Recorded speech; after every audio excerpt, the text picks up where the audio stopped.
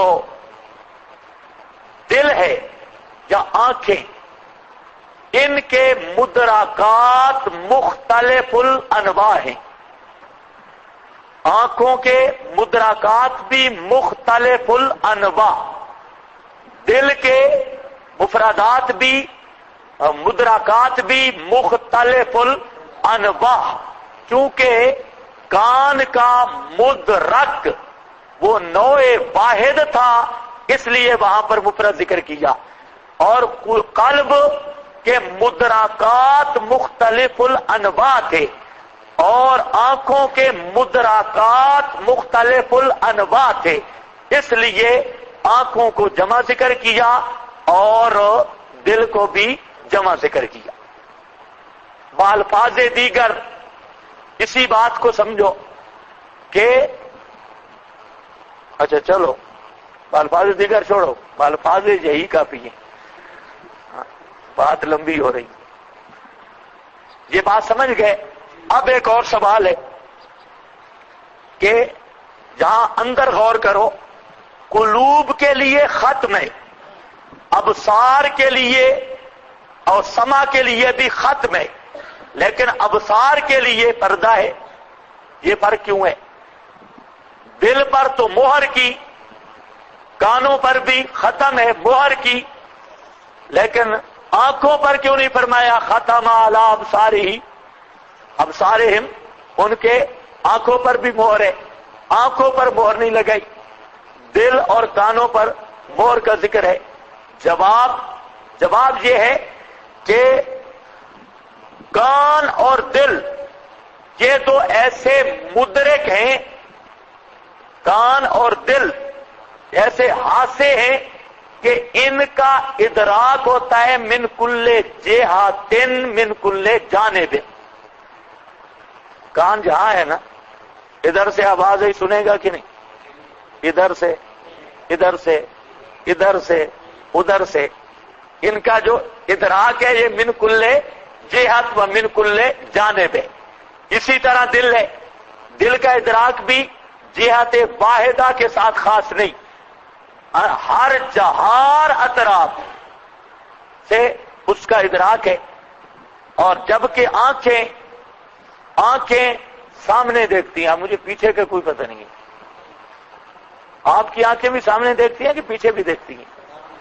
تو آنکھوں کا ادراک من جہت واحدہ ہے، ایک جہت سے ہے، من جانب واحدہ ہے۔